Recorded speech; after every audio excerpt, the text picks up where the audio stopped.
नमस्कार, सी न्यूज़ भारत देख रहे हैं आप। मैं हूं अखिलेश पांडे। वक्त हो चुका है न्यूज़ बुलेटिन का। खबरों के इस बुलेटिन की हम शुरुआत करेंगे चतरा से, जहां अफीम माफियाओं के खिलाफ पुलिस पूरी तरह कमर कस चुकी है।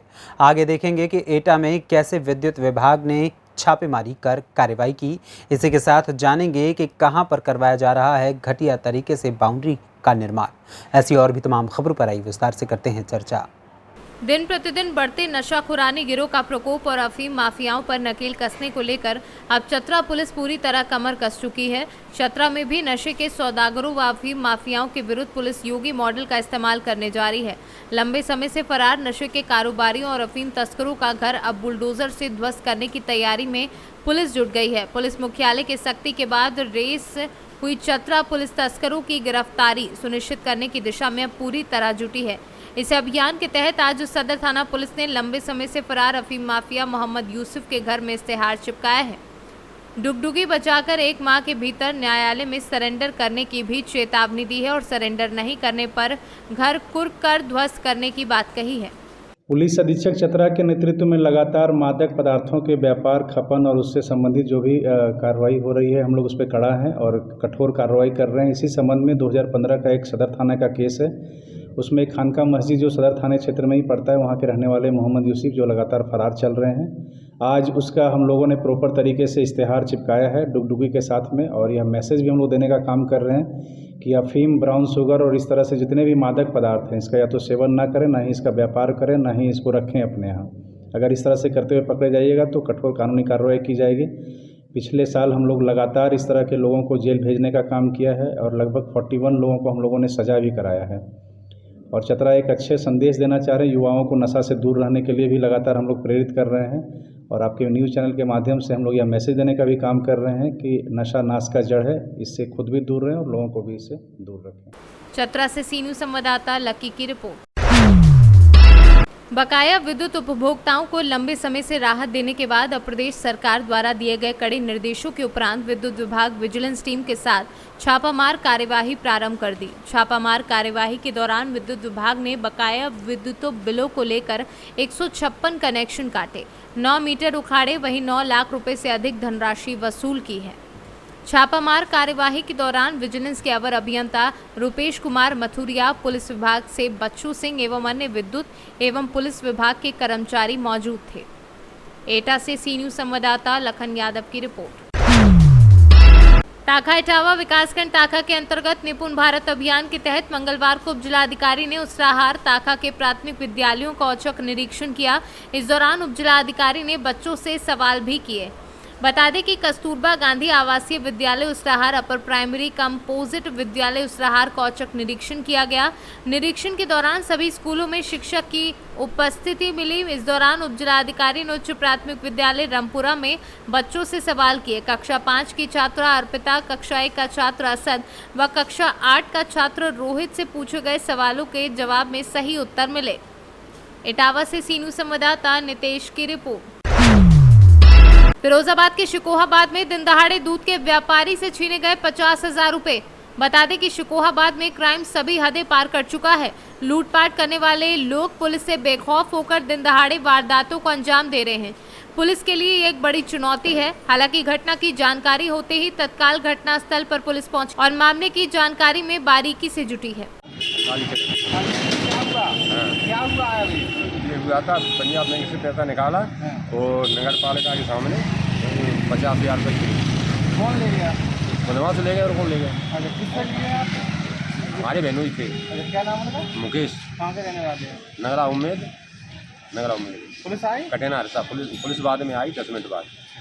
कोई पता लगा क्या? कोई अभी तक नहीं पता। किसके थे बदमाश रुपये ले गए? एक अपाचे गाड़ी थी और एक स्प्लेंडर थी। क्या कह रहे हैं? हम पुलिस चेकिंग वाले हैं, गाया और अफीम ये चेक कर रहे हैं। फिरोजाबाद से सी न्यूज़ संवाददाता संदेश कुमार गुप्ता की रिपोर्ट। सिद्धार्थनगर जिले के नगर पालिका परिषद नौगढ़ तेतुरी बाजार में मानक के विपरीत करवाया जा रहा है रोड के सटे बाउंड्री का निर्माण कार्य में सेमा दोमा ईंटों का किया जा रहा धड़ल्ले से प्रयोग। रोड के सटे बाउंड्री का निर्माण करवाया जा रहा है, जहां बारिश के मौसम में रोड के किनारे कटान जोरों से होता है। और उसके बाद भी इतना घटिया तरीके से बाउंड्री का निर्माण करवाया जा रहा है। इससे ये साबित हो रहा है कि बाउंड्री 4 से 6 महीने में धराशाही हो जाएगी और सरकारी धन का बंदरबाट ये लोग करने में लगे हैं। सिद्धार्थनगर से सी न्यूज़ संवाददाता धर्मेंद्र कुमार की रिपोर्ट। उत्तर प्रदेश के मुखिया योगी आदित्यनाथ के आदेशों के बाद भी प्रशासन द्वारा लगातार पत्रकारों का अपमान किया जा रहा है तथा पत्रकारों को प्रशासन द्वारा 1500 वाले पत्रकारों का दर्जा दे फर्जी पत्रकार बताकर जबरदस्ती मुकदमा लिखा जा रहा है। आखिर रामराज का मुद्दा लेकर चुनाव लड़ने और जीतने के ना तो रामराज मिला और ना तो संविधान के चौथा स्तंभ कहे जाने वाले पत्रकार को अब खाकी की तानाशाही का शिकार होना पड़ा। पूरा मामला बांदा जनपद का है, जहां विगत 25 सितंबर को स्थानीय ग्रामीणों की सूचना पर अवैध खनन और ओवरलोडिंग की कवरेज करने गए पत्रकार साथियों को खनन माफियाओं द्वारा बचा लिया गया और उनसे आई कार्ड मांगे गए। वैध आई कार्ड दिखाने के बाद प्रभारी नरैनी और सीओ नरैनी को फोन कर बुलाकर फर्जी तहरीर पर पत्रकारों को जेल भिजवा दिया और पत्रकारों ने बातचीत के दौरान बताया कि उन्हें लहुरेटा के पास से गिरफ्तार किया गया है और सीओ नरैनी द्वारा उन्हें आवास ले जाकर बंद करके मारपीट की गई और उनके साथ आपत्तिजनक व्यवहार किया गया। भैया क्या नाम है आपका, क्या परिचय है? मेरा नाम रामस्वरूप उपाध्याय है। मैं दैनिक देश की रोशनी से बांदा से ब्यूरो हूँ। मुझे जानकारी मिली थी कि हमारे 5-7 पत्रकार साथियों को नरैनी सीओ नितिन कुमार और इंस्पेक्टर के द्वारा जो है पकड़ा गया है। उनके ऊपर झूठा आरोप लगाया गया है कि वसूली करने गए थे और उनके साथ में रात में मारपीट भी की गई है, क्योंकि जो पत्रकार साथियों ने बताया है। तो मैं आज बांदा आया था, डीएम बांदा के यहाँ एक हमारा पत्रकारों का प्रतिनिधिमंडल मिलने के लिए और ज्ञापन देने के लिए गया। तो मैं 2 शब्दों में कहना चाहता हूँ कि नजरें वही चुराता है जो चोर होता है। डीएम बांदा एसी छोड़ के बाहर तक नहीं आए और बांदा डीएम पूरी तरह से खनन माफियाओं से मिले हुए हैं, जालसाजों से मिले हुए हैं। जितना पुलिस सक्रिय हुई है कि पत्रकारों के खिलाफ बिना जांच के मुकदमा लिख दिया। अगर बांदा जनपद की पुलिस इतनी सक्रियता वाकई में गुंडों के माफियाओं के ऊपर हो जाए तो अपराध ना हो। आए दिन चोरी, अपहरण, डकैती, लूट हो रही है। बांदा जनपद में मर्डर हो रहे हैं, लेकिन पुलिस का ध्यान उधर नहीं जाता। और बांदा डीएम को मैं क्या कहूँगा कि आए दिन जो है एक जालसाज परिवार से मिले हुए हैं। एक महिला का मामला है, फर्जी जो है तो शिक्षिका है, अनुसूचित जाति का सर्टिफिकेट से सर्विस कर रही है और ओबीसी की है। सारी जांच पूरी हो चुकी, फिर भी कार्रवाई नहीं। ये अनशन कब तक चलेगा आपको? ये अनशन हमारा अनिश्चितकालीन है। जब तक सीओ नरैनी और इंस्पेक्टर बर्खास्त नहीं हो जाते, पत्रकारों के ऊपर लगाए गए मुकदमा वापस नहीं होते, तब तक ये अनशन चालू रहेगा। और हम पैदल किसी भी समय दिन तारीख निर्धारित की जाएगी और हम लखनऊ जाएंगे। मैम क्या नाम है आपका, क्या है मामला आज यहाँ पर बैठे हुए? सानी पटेल है, मैं पत्रकार हूँ। पूरा मामला जैसा कि पूरे बांदा जिला यानी उत्तर प्रदेश तक में ये खबर फैल रही है कि किस तरह पूरे देश और उत्तर प्रदेश में पत्रकारों का हनन किया जा रहा है। हमारे बांदा जिले में कल कुछ पत्रकार साथियों को ग्रामीणों ने सूचना दिया है कि यहाँ अवैध बालू खनन हो रहा है और ओवरलोड ट्रक जा रहे हैं, जिससे कई किसानों की मौत भी हो चुकी है। रास्ते में जब ये दारू पी करके चलाते हैं जल्दबाजी में तो किसानों को कुचल भी दिया जाता है। तो किसानों ने बोला तो हमारे पत्रकार साथी गए वहाँ कवरेज करने, तो वहाँ के तथाकथित बालू माफिया और सीओ नितिन कुमार नरैनी और कोतवाल नरैनी मनोज शुक्ला ने मिलजुल करके खनिज माफियाओं के द्वारा फर्जी मुकदमा लगवा करके जेल भेज दिया गया है। और आज जब हमारे पत्रकार साथी करीब 100 पत्रकार साथी डीएम से मिलने गए कि हम क्यों जेल भेजा गया, हम उनसे पूछना चाहते थे या हम अपनी बात करना चाहते हैं, तो बांदा के डीएम सत्ता के अहंकार में चूर एसी के चैम्बर से बाहर नहीं निकले। तब हम सभी पत्रकार साथी वहाँ से नारेबाजी करते हुए आज अशोक लाड पर अनशन पर बैठ गए हैं। और जब तक हमारे पत्रकार साथियों पर लगे मुकदमे वापस नहीं होंगे और ये सीओ कोतवाल और बांदा डीएम और खनिज माफियाओं पर मुकदमा नहीं लिखा जाएगा, तब तक हम लोग अपना अनशन खत्म नहीं करेंगे। कहते हैं मारपीट भी की गई है पत्रकारों के साथ में। बिल्कुल मारपीट की गई है और सबको पता है कि आर्टिकल 41A ये कहता है कि बिना जांच के आप किसी को जेल नहीं भेज सकते हो। तो इन्होंने जेल भेजा। मुख्यमंत्री का आदेश है कि किसी भी पत्रकार को आप बिना जांच के जेल नहीं भेज सकते हैं। तो बांदा पुलिस प्रशासन, बांदा जिला प्रशासन ने मुख्यमंत्री जी की अवहेलना किया है और उनको जेल भेजा गया है। हम उन्हीं के खिलाफ अनशन पर बैठे, हमारा अनशन जारी रहेगा। अगर नहीं सुनेंगे तो हम बांदा से ही पैदल जाएंगे, मुख्यमंत्री तक लखनऊ जाएंगे, पैदल मार्च करेंगे। ज्ञापन देने, क्योंकि कल परसों के दिन एक हमारे कुछ पत्रकार साथी हैं जो गए थे नारायणी कवरेज में खदानों के, तो उन्होंने सीओ साहब से बाइट की जिक्र किया होगा, बाइट लेने की बात करी होगी। तो ना जाने बाइट लेने में बाइट तो दिया ही नहीं, उनकी अपनी क्या प्रतिष्ठा लग गई पत्रकारों के खिलाफ कि उन्होंने खदान मालिक को, जो भी खदान संचालक था, वहाँ से बुला करके उनको और एक एप्लीकेशन लिखवाया और एप्लीकेशन लिखवा के वो 7 पत्रकारों को सीधे जेल भेज दिया। हम एक प्रतिनिधि मंडल बनाकर 2 लोग हम गए थे, तो हमने सीओ साहब से डायरेक्ट मुलाकात की और हम सीओ साहब से कहे कि देखिए, हम आप बच्चे हो सकता है गलती कर गए हों, आप बड़े हैं, उनको माफ़ करिए और हम आपसे निवेदन करने आए। तो उन्होंने कहा कि ये हमारी प्रतिष्ठा की बात है और हम इनको छोड़ेंगे नहीं। तो आज हम जिलाधिकारी कार्यालय गए थे, जिलाधिकारी कार्यालय जा करके हमने ज्ञापन देने की बात करी। मुखिया हैं हमारे, हमें उन्हें सुनाना चाहिए, हमने सुनाने का प्रयास किया, परंतु जिलाधिकारी बाहर नहीं निकले। उन्होंने कहा प्रतिनिधिमंडल आएगा तभी हम मुलाकात करेंगे। बांदा से सीनू संवाददाता कुलदीप त्रिपाठी की रिपोर्ट। चतरा में इंटर स्टेट शराब माफियाओं व तस्करों के विरुद्ध पुलिस लगातार एक्शन में है। 24 घंटों के भीतर करीब 15 लाख रुपए के अवैध अंग्रेजी शराब का तीसरा खेप बिहार बॉर्डर से चतरा पुलिस ने पकड़ा है। तस्करों ने दुर्गा पूजा व बिहार में चल रहे नगर निकाय चुनाव के दौरान अवैध शराब खपाने की साजिश रची थी, लेकिन एसपी राकेश रंजन को मिली गुप्त सूचना ने उनके योजनाओं पर समय रहते एक बार फिर पानी फेर दिया है। हटरगंज थाना प्रभारी सनोज चौधरी के नेतृत्व में गठित स्पेशल टीम ने दोहरी सफलता हासिल करते हुए शराब माफियाओं व तस्करों को बड़ा झटका दिया है। पुलिस अधीक्षक को सूचना मिल रही थी कि बिहार के तरफ कुछ शराब जो माफिया लोग हैं वो इधर से शराब लेकर के जाते हैं और बिहार और उत्तर प्रदेश में उसको खपाने का काम कर रहे हैं। सूचना को सत्यापित करते हुए थाना प्रभारी हंटरगंज सनोज कुमार चौधरी एवं पदाधिकारियों के नेतृत्व में एक टीम बनाई गई। टीम ने जब छापेमारी किया, जगह था गोडवाली, वहाँ पे पेट्रोल पंप के बगल में, तो एक 407 जिसका नंबर JH01M 5475 है, उसको रोकने पे पुलिस को देख करके वो भागने लगा। खतरे का उसे जब पकड़ा गया तो उसमें कुल 152 पेटी शराब और कुल बॉटल लगभग है 3648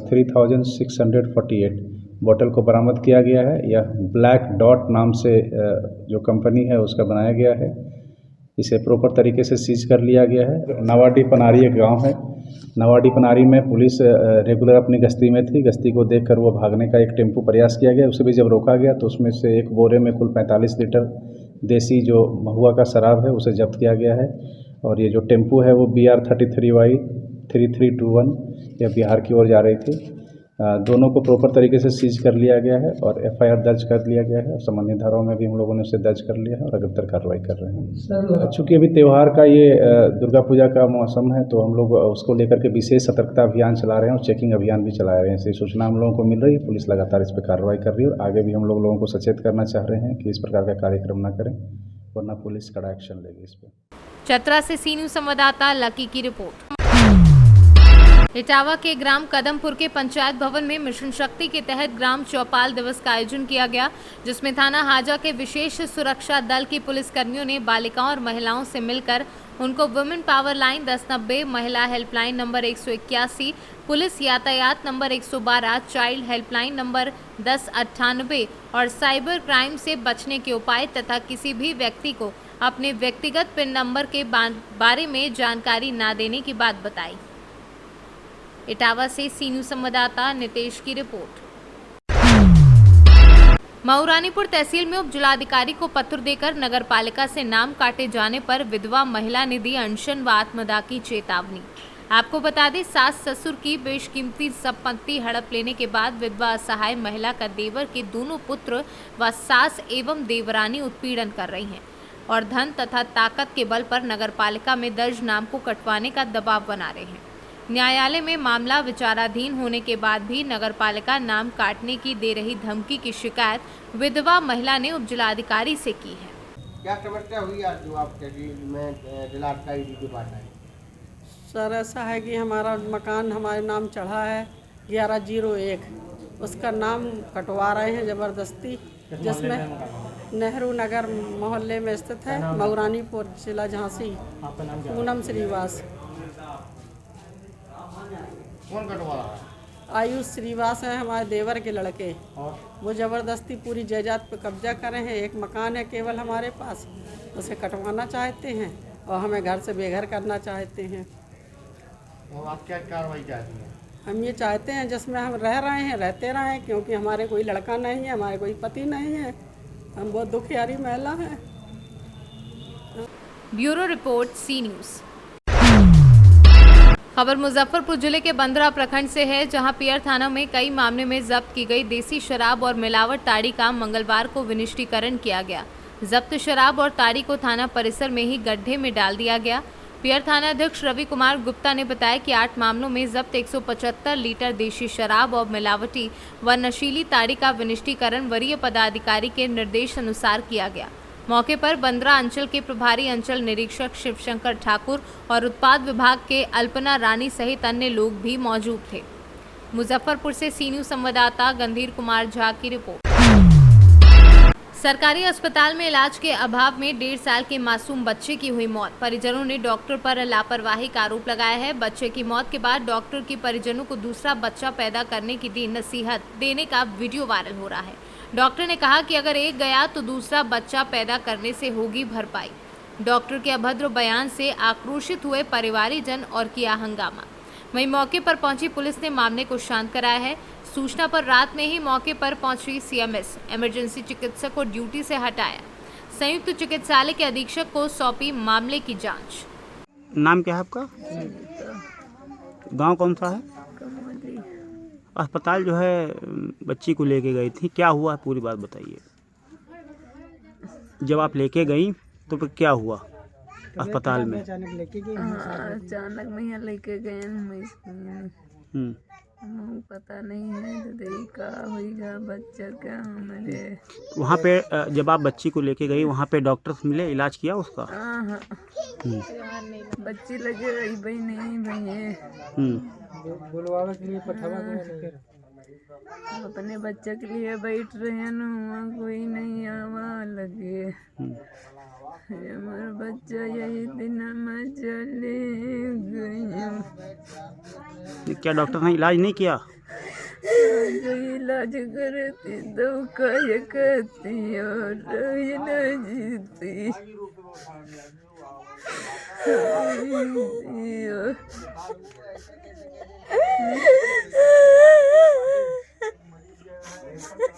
नाम क्या है? गांव कौन सा है? लल्लन ग्राम। कल सरकारी अस्पताल बच्ची को इलाज के लिए लेके गए थे, क्या हुआ? एम्बुलेंस से सर वहाँ पर लेकर गए, 7 बजे वहाँ पर पहुँच गए थे।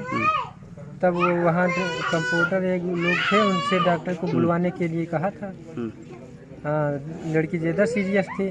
तब वो लोग कह रहे थे कि डॉक्टर कहीं होंगे और पता नहीं आए कि ना आए, बुलाने नहीं भेजा। जब आधा घंटा के बाद जब तबीयत ज़्यादा बिगड़ने लगी, उसकी सांसें एकदम रुकने लगी, तब डॉक्टर साहब आके वहाँ पर आने के बाद कह रहे थे ये ख़त्म हो चुकी, इसको लेकर जाओ घर अपने।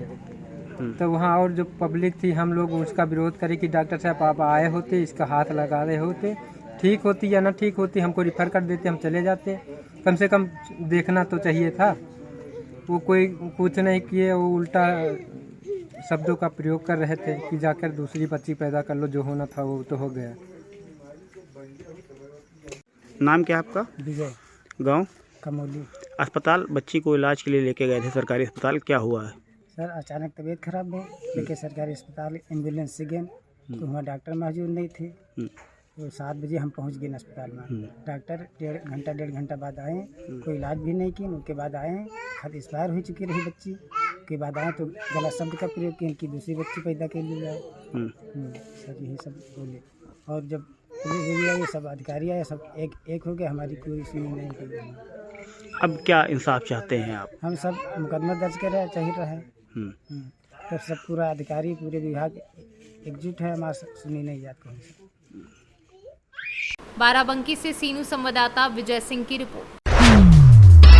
जलेसर नगर में त्योहारों की दृष्टिगत शांति एवं सौहार्द बनाए रखने के लिए नवागत कोतवाली प्रभारी जगदीश चंद्र ने भारी भरकम पुलिस फोर्स के साथ नगर के लिए निधौली चौराहा से पैदल फ्लैग मार्च किया। वहीं चौराहे पर खड़ी अखिल भारतीय किसान यूनियन की 3 गाड़ियों से हुटर उतरवाए। उन्हें चेतावनी दी कि भविष्य में यदि गाड़ियों पर बिना अनुमति के हुटर लगवाए तो कड़ी कार्यवाही अमल में लाई जाएगी। इस दौरान निरीक्षक अपराध सत्यवीर सिंह, सिटी अनिल कुमार, कमल सिंह, योगेश कुमार चौहान सहित अन्य पुलिसकर्मी मौजूद थे। एटा से सी न्यूज़ संवाददाता लखन यादव की रिपोर्ट। विगत दिनों में दहीकेला गोविंदपुर खूंटी निवासी अरुण हजाम का पुत्र सूरज हजाम का मोटरसाइकिल से दुर्घटना हो गई और घुटनों में काफी चोट लगी है। ऑपरेशन कराना है। डॉक्टर ने कहा इसमें लगभग 1 लाख रुपए खर्च होंगे। इस खबर को अमर बाबू ने अपने समाज के लोगों के व्हाट्सएप के माध्यम से सूचित किया एवं तत्काल कदम उठाते हुए खूंटी जिलाध्यक्ष धनेश्वर हजाम ने सभी 6 प्रखंड के अध्यक्षों को इस संबंध में सूचित किया एवं सभी का सहयोग रहा एवं समाज में एकता का परिचय देते हुए तत्काल 12,500 रुपए का सहयोग किया। सभी प्रखंड के उपस्थित लोगों के नाम, जिसमें खूंटी जिलाध्यक्ष धनेश्वर हजाम, जिला उपाध्यक्ष संजय हजाम, प्रखंड जिलाध्यक्ष प्रहाद ठाकुर, प्रखंड अध्यक्ष राजेश ठाकुर एवं समस्त भाई बंधुओं खूंटी तोरपा करनिया का योगदान रहा। हम लोग खूंटी जिला के 12 माइल स्थित में मौजूद हैं। विगत दिनों में दहीकेला के गोविंदपुर निवासी अरुण हजाम का पुत्र सूरज हजाम का मोटरसाइकिल में दुर्घटना हो गया था और दुर्घटना के कारण उनका घुटना में गंभीर चोटें आई हैं। डॉक्टरों का कहना है कि लगभग इसमें 1 लाख रुपए का खर्च होगा। इस खबर को अमर बाबू अपने समाज के लोगों को व्हाट्सएप के माध्यम से सूचित किया एवं तत्काल कदम उठाते हुए खूंटी जिला अध्यक्ष धनेश्वर हजाम सभी 6 प्रखंडों के अध्यक्षों को इस संबंध में सूचित किया। सभी का सहयोग रहा एवं समाज के एकता का परिचय भी दिया एवं लगभग 12,500 का सहयोग राशि भी जो पीड़ित परिवार है उनको दिया। तत्काल सभी प्रखंड के से मिला उपस्थित लोगों के नाम, जिनमें खूंटी जिला के अध्यक्ष भुवनेश्वर हजाम, जिला अध्यक्ष संजय हजाम, प्रखंड जिला अध्यक्ष प्रहलाद ठाकुर, कर्रा प्रखंड अध्यक्ष राजेश्वर ठाकुर एवं समाज समस्त भाई बंधु खूंटी तोरपा रनिया के लोगों का योगदान रहा। ऐसे मुसीबत के सिचुएशन में, ऐसे हालात में लोगों का एकता होना, लोगों का एक दूसरे के ऊपर मदद करना, ये समाज के लिए बहुत ही मायने रखी जाती है। और ऐसे लोग जिस जगह में, जिस समाज में, किसी भी समाज की बात करें, अगर ऐसे मुसीबत में कोई भी समाज आगे आती है तो यकीनन ये एक समाज में मिसाल कायम करने को सकता है। जिस तरीके से उसका दुर्घटना हुआ था और जिस पीड़ित परिवार काफ़ी माजूर है, गरीब परिवार से बिलोंग रखते हैं और उनका जो है बैक सपोर्ट नहीं होने के कारण उनको बहुत इस बात का चिंता हो रही है कि ये जो दुर्घटना हम लोगों के साथ हुआ वो इसका निराकरण कैसे हो। लेकिन भगवान, एक कहावत है ना, जाको राखे सैया मार सके ना कोई। जिसको ऊपर वाला ने अच्छाई के राह में अगर कोई निकलता है तो उनके साथ अच्छा ही होता है। इसी को देखते हुए अमर बाबू व्हाट्सएप के माध्यम से अपने समाज के लोगों को जागरूक किया और समाज के लोगों ने कदम आगे बढ़ाते हुए उन पीड़ित परिवार से जाकर हॉस्पिटल में मुलाकात की, उनका जायज़ा लिया और डॉक्टरों से बातचीत की तो पता चला कि लगभग उनका ऑपरेशन में 1 लाख रुपए का खर्च लगभग हो सकता है, जिसमें परिवार समाज के कुछ लोगों ने उनको सहायता राशि भी लगभग 12,500 रुपये का दिया। झारखंड से सी न्यूज़ संवाददाता शाहिद की रिपोर्ट।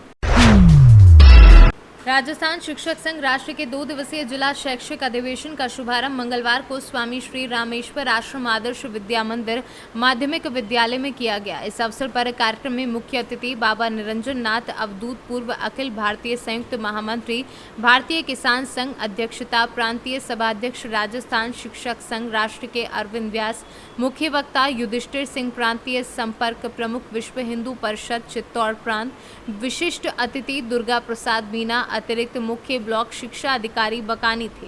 कार्यक्रम का शुभारंभ विद्या की देवी मां सरस्वती के समक्ष दीप प्रज्वलन कर किया गया। कार्यक्रम में छात्राओं ने सांस्कृतिक कार्यक्रम भी प्रस्तुत किए। शिक्षक संघ के जिला मंत्री रामकिशन नागर ने प्रतिवेदन प्रस्तुत किया। वहीं कार्यक्रम का संचालन शिक्षक संघ बकानी के शाखा अध्यक्ष आदित्य गौतम ने किया। राजस्थान से सीनू संवाददाता रमेश शर्मा की रिपोर्ट। गौसेवा पखवाड़ा कार्यक्रम अंतर्गत आसरा गौसेवा जन कल्याण एवं पर्यावरण संरक्षण केंद्र महुचुंगी पहुंचकर जिला कलेक्टर सुभाष कुमार द्विवेदी ने गौ को फल कार्यक्रम का शुभारंभ किया। साथ ही घायल पशुओं की देखरेख व उपचार व्यवस्था का अवलोकन किया और शीघ्र ही इंडोर चिकित्सा उपचार केंद्र बनाए जाने की बात कही। साथ ही पशुपालन विभाग अधिकारी देवेंद्र विश्वकर्मा को समय समय पर घायल एवं बीमार पशुओं का उपचार व्यवस्था उपलब्ध कराए जाने के निर्देश दिए। टीकमगढ़ से सीनू संवाददाता मनोज खरे की रिपोर्ट। फिलहाल के लिए इस न्यूज़ बुलेटिन में इतना ही। देश दुनिया की तमाम खबरों के लिए देखते रहें सी न्यूज़ भारत। हर खबर आपके साथ, आपके हाथ।